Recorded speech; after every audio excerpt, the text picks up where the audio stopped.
Hi everyone, चले आया हूँ। लेट है और अभी देखेंगे कि आपके पार्टनर इस टाइम पे क्या सोच रहे हैं। सो ये कलेक्टिव रीडिंग है, टाइमलेस रीडिंग है, प्राइवेट रीडिंग नहीं करता हूँ। सो स्कैमर से बचिए। जल्दी से मैं देख ले रहा हूँ कि इस टाइम पे आपके पार्टनर आपके बारे में क्या सोच रहे हैं, उनके हिडन थॉट्स, उनके बातें। 7 ऑफ शोर्ट्स। आई थिंक बहुत ज़्यादा इनसिक्योरिटी था। आई थिंक आप और आपके पार्टनर के बीच में एक चीज़ कॉमन है, वो है इनसिक्योरिटी। आपको विश्वास नहीं हो रहा है कि ये पर्सन सच में फ्यूचरिस्टिक होंगे या फिर ये आपके फ्यूचर पर्सन है, और कहीं ना कहीं आपके पार्टनर पे विश्वास नहीं कर पा रहे। आई थिंक मैं देख सकता हूँ एक बहुत खतरनाक फेज था, वहाँ से ओवरकम करे। मेरे ख्याल से कोई पर्सन ने आपके पर्सन को बोला था आपके बारे में कुछ अलग से, वो इस चीज़ को पहले विश्वास किए थे। फाइनली उसको रियलाइज़ हो रहा है कि जो भी इन्फॉर्मेशन उसको मिला था ये फॉल्स इन्फॉर्मेशन है। क्योंकि मैं देख सकता हूँ कि आप आपके पार्टनर के बारे में बहुत कुछ सोच रहे थे उल्टा सीधा, बट ऐसा कुछ ही नहीं है। शायद ये चीज़ आपको कोई फ्रेंड ने बोला है या फिर आपको पता चला है। आई थिंक मिसअंडरस्टैंडिंग्स था, वो क्लियर हो रहा है। और डेफिनेटली आपके पर्सन इस टाइम पे आपको बहुत ज़्यादा प्यार कर रही है। वो सॉरी बोलना चाहते हैं बट वो सॉरी नहीं बोल पा रही, यानी कि आपके पर्सन बहुत ग्रेटफुल है, बहुत खुश है, बट वो ये चीज़ नहीं बोल पा रहे हैं। मेरे ख्याल से ये भी हो सकता है कि आप और आपके पार्टनर के बीच में कुछ झगड़ा हुआ था और इस चीज़ को आप बहुत ज़्यादा ओवरथिंक कर रहे हो, बहुत ज़्यादा ही कुछ सोच रहे हो, बट ऐसे बिल्कुल नहीं है। आपके दिमाग से ये जो क्लाउड्स है, ये जो सोच है, इसको हटाइए। क्योंकि क्या हो रहा है ना, आपके खुद के एनिमी आप बन जा रहे हो। इस रिलेशनशिप के चक्कर में आपका सारे चीज़ बर्बाद हो रहे हैं। तो इतना ज़्यादा फोकस मत करो, आप अपने कैरियर पे भी फोकस करो, क्योंकि ध्यान कहीं और है आपके। ओके, इस रिलेशनशिप के चक्कर में। Second, 3 of wands. जो जहाँ पे है वो वहीं पे जाएंगे। सो यानी कि आप एग्जैक्टली जहाँ पे आपको होना चाहिए आप वहीं पे ही हो। एक न्यू बिगिनिंग आ रही है, आपको रियलाइजेशन हो जाएगा कि कहाँ पे आप गलतियाँ कर रहे थे, कहाँ पे आप गलत तरीके से सोच रहे थे, और आपके पार्टनर को भी सेम टाइप के रियलाइजेशन आ रहे हैं। मैं देख सकता हूँ कि ये पर्सन जल्द ही आपके साथ कांटेक्ट करने के लिए सोच रहे, ये सोच रहे कि कैसे न्यू बिगिनिंग किया जाए, ये सोच रहे कि कैसे और एक बार मिला जाए। मेरे ख्याल से 1-2 बार आप दोनों का कॉल हुआ था, बट फिर भी बात नहीं कह पाए थे। बट ये पर्सन फाइनली डिसाइड कर लिए है कि इसको क्या बोलनी है, क्या बोलना है। ये आ रहे हैं। मेरे ख्याल से यहाँ पे थर्ड पार्टी सिचुएशंस था, यहाँ पे लॉन्ग डिस्टेंस कम्युनिकेशंस था। हो सकता है कि यही आपके फ्यूचर पर्सन है, बट आपको पता है, शायद आपने टैरोट किए हो, या फिर आप एक एस्ट्रोलॉजर हो, या फिर साइकिक हो। आई थिंक आपको इस पर्सन के बारे में पता है कि ये आपके फ्यूचर पर्सन है, बट कई बार आपको खुद को भी विश्वास नहीं होता है कि, और आपको ऐसा लग जाता है कि आप गलत पर्सन के साथ हो, या फिर ये पर्सन हमेशा कुछ छुपा रहे।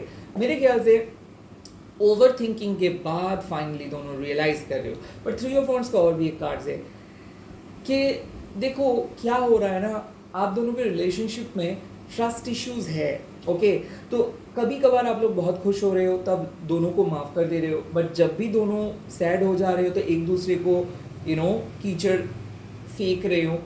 सो आई थिंक ऐसे मत करिए। आई थिंक दोनों को एक्सेप्ट करिए। आई थिंक यहाँ पे बात ये नहीं है कि कौन सही है कौन गलत है, यहाँ पे बात है कि दोनों ही बहुत ज़्यादा ही सोचते हो और बहुत एग्रेसिव तरीके से सोचते हो। आई थिंक इस रिलेशनशिप पे आप लोग बहुत प्रैक्टिकल हो, थोड़ा बहुत आपको थोड़ा बहुत इमोशनल होना है, एंड कहीं ना कहीं आप दोनों का बचपना खो गया है। सो कहीं ना कहीं आप अपने इनर चाइल्ड को जगाइए। क्योंकि मैं देख सकता हूँ कि प्रैक्टिकल बातें बोल बोल के, टेक्निकली करेक्ट बातें बोल बोल के शायद आप थक गए हो। थोड़ा सा ओरिजिनलिटी को लेके आइए, दोनों फ्रैंकली बात कीजिए, एक्सेप्ट कीजिए एक दूसरे की मिस्टेक्स को, और यही सोच रहे। आई थिंक एक नए अप्रोच इस रिलेशनशिप की ज़रूरत है। दोनों को फॉरगिव कर देना होगा एक दूसरे को, एंड मेरे ख्याल से एक दूसरे को बहुत अच्छे तरीके से सोचना चाहिए कि एक दूसरे के लिए सबसे इंपॉर्टेंट चीज़ क्या है, झगड़ा या फिर प्यार। आई थिंक आप दोनों डिसाइड कर रहे हो कि क्या इंपॉर्टेंट है आपके इस रिलेशनशिप के लिए। लेट्स सी और क्या मैसेजेस यूनिवर्स आपको दे रहे हैं, और क्या मैसेजेस दे रहे हैं। ओके, यहाँ पे कार्ड आ गया है 6 ऑफ पेंटिकल्स, यानी कि रीयूनियन, यानी कि good Karma, strength. I think ये कार्ड भी कुछ बोलना चाहते हैं। यहाँ पे एस ऑफ पेंटिकल्स का कार्ड है।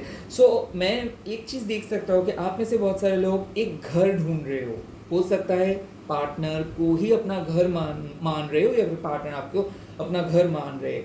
मेरे ख्याल से मिसअंडरस्टैंडिंग क्लियर हो जाने के बाद एक सॉलिड फाउंडेशन आ रहा है, दोनों के बीच में ट्रस्ट बढ़ेगा, दोनों के बीच में फ्रेंडशिप्स और भी स्ट्रांग हो जाएगा। यहाँ पे सीक्रेट क्रश भी मैं महसूस कर सकता हूँ कि जो आपको बोल नहीं पाए हैं वो फाइनली बोल रहे हैं। मेरे ख्याल से ये पर्सन आपको बहुत ज़्यादा प्यार करते हैं और ये पर्सन मानते हैं कि आप एक सच्चा ऑनेस्ट पर्सन हो और ये पर्सन बहुत लकी महसूस करते हैं आपके सामने।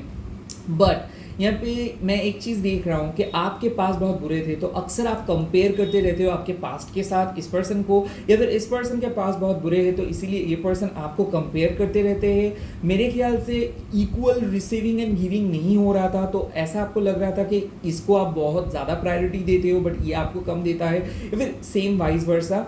आई थिंक वो सिचुएशन क्लियर हो जा रहा है। आई थिंक गुड कर्मा आ रहा है दोनों के बीच में, सो दोनों के प्रॉब्लम्स एंड सल्यूशंस एक दूसरे के लिए प्रोवाइड करोगे। मैं ये भी देख सकता हूँ कि ये पर्सन आपके लिए कुछ खरीद रहे हैं या फिर आप इनके लिए कुछ खरीद रहे हो, दोनों के बीच में फाइनेंशियल ट्रांजैक्शंस हो रहे हैं। एंड मेरे ख्याल से अगर ये पर्सन आपको मिसअंडरस्टैंड करके छोड़ के चले गए थे तो ये नहीं चाहते हैं कि ये एनिमोसिटी बढ़े, तो कोई पर्सन क्षमा मांगने के लिए आपके सामने आ रहे हैं या फिर ये डायरेक्टली सॉरी बोलेंगे और ये एक ही चीज़ बोलेंगे कि वो आपको छोड़ के नहीं रह सकते। कहीं ना कहीं मैं देख सकता हूँ कि ये पर्सन मूव ऑन करने की बहुत कोशिश की है और आप भी मूव ऑन करने की कोशिश किए हो, क्योंकि मैं देख सकता हूँ कि तंग आ चुके हो इस पर्सन से आप, क्योंकि ये या तो बहुत ज़्यादा प्रैक्टिकल है या फिर ये आपको टाइम नहीं देते हैं, या फिर ऐसा हो सकता है कि अक्सर आप दोनों के बीच में लोगों का बात बहुत होता है, आप दोनों के पर्सनल बात एकदम नहीं होता है, या फिर इसके फैमिली की वजह से शायद, या फिर आपके फैमिली की वजह से ये आपके साथ कनेक्ट नहीं हो पाए हैं, या फिर आपके फैमिली ने आपके रिलेशनशिप्स को रूइन करके चले गए हैं। बट फाइनली ये इसको समझ में आ रहा है कि आप इंपॉर्टेंट हो, फैमिली नहीं, प्यार इंपॉर्टेंट है, झगड़ा नहीं, प्रायोरिटी इंपॉर्टेंट है, बातें नहीं। सो आई थिंक ये प्रायोरिटाइज करे आपको। आई थिंक ये पर्सन बहुत आसानी से आपको एक चीज़ समझा देंगे कि ये आपके लिए बहुत इंपॉर्टेंट है और आप भी इनके लिए बहुत इंपॉर्टेंट हो। सो मैं देख सकता हूँ कि इसको रियलाइजेशंस आ रहे हैं, इसको फाइनली पता चल रहा है कि आप क्या चाहते हो, कैसे ये आपको क्या ज़रूरत है और किस तरीके से ये रिलेशनशिप शेप ले रहे हैं। क्वीन ऑफ शोर्ड्स, आई थिंक ये पर्सन कंपैशनेटली आपके साथ डील करेंगे। ये पर्सन बहुत ज़्यादा हर्ष थे, मेरे को लग रहा है कि Gemini, Libra, Aquarius, taurus, Virgo, Capricorn and Aries, Leo, Sagittarius है। और इसके लिए मैं देख सकता हूँ कि QRSTU and at the same time ALMKJGB ऐसे काइंड ऑफ मेरे को लग रहा है कि अल्फ़ाबेट्स, या फिर ऐसे मैं देख सकता हूँ कि ये पर्सन के नेम बहुत स्वीट है, या फिर ये पर्सन के चेहरा बहुत स्वीट है। I think fair complexions with a long hair. At the same time मैं ये भी देख सकता हूँ कि बहुत बोल्ड है। हाँ, कोई पर्सन बहुत बोल्ड, बहुत स्ट्रेट फॉरवर्ड बात बोलते हैं ऐसे। सो हाँ, ये भी हो सकता है कि आप कुछ चीज़ों को छुपा रहे थे, आप बोल नहीं रहे थे, या फिर आप इससे बातें करना बंद कर दिए थे, तो आपके साइलेंस इसको बहुत तड़पाया है। आई थिंक फाइनली ये आपके साथ बात कर रहे हैं। मेरे ख्याल से नो कॉन्टैक्ट कनेक्शंस भी मैं यहाँ पे महसूस कर सकता हूँ। कोई एक ऐसे पर्सन है जो नहीं चाहते हैं कि आप उनके लाइफ से चले जाओ, बट वो भी आपके लाइफ में नहीं आना चाहते, तो कई लोग आपके लटका के रखे थे कोई, तो फाइनली वो आके बोल रहे कि नहीं आप मत जाओ, मैं हूँ आपके साथ ऐसे। और रिलेशनशिप का डेविल का काइंड ऑफ चांस है। तो मैं ये पे देख सकता हूँ एक चीज़ कि आई थिंक ये आप दोनों का इनसिक्योरिटी है और फाइनली आप अपने इनसिक्योरिटीज़ को मान लिए हो, और आई थिंक आप दोनों के इम्परफेक्शंस को आप मान ले रहे हो। तो रिलेशनशिप एक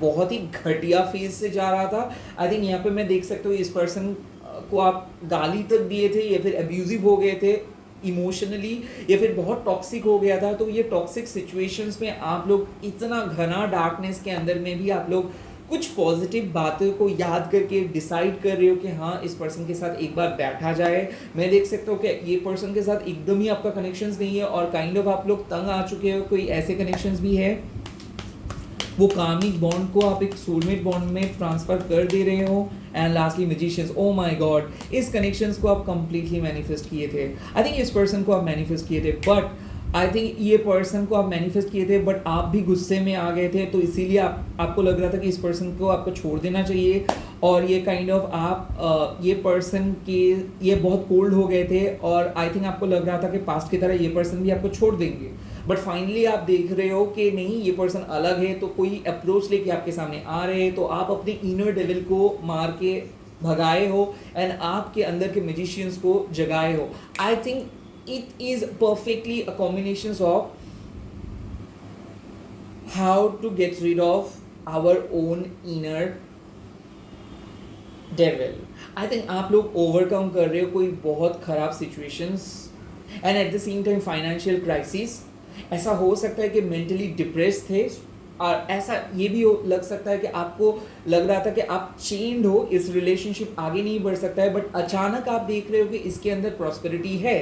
तो कोई बहुत ही नेगेटिव सिचुएशंस एकदम पॉजिटिव सिचुएशंस में बदल जा रहे हैं, और वो आपके वजह से। आप मास्टर मैजिशियंस हो तो आपकी एनर्जी लो हो गए थे 7 ऑफ शॉर्ट्स की वजह से, तो इसीलिए सारी चीज़ों को आप नेगेटिवली देख रहे थे। फाइनली आप घूमे या फिर कहीं पे गए या फिर किसी फ्रेंड्स के साथ बात किए या फिर खुद ही डिसाइड किए, और आपको पता चला है कि ये सिचुएशंस ठीक आप कर सकते हो। I think you are making this connections beautiful connections, but at the same time बहुत ज़्यादा इनर वर्क हो रहा है। मेरे ख्याल से थर्ड पार्टी भी स्पेल किए थे और आई थिंक आप इस स्पेल को ब्रेक किए हो। आई थिंक कुछ ऐसे रिचुअल आप किए हो जिसके कारण ये स्पेल जो किए थे उसके बैकफायर हो गया था।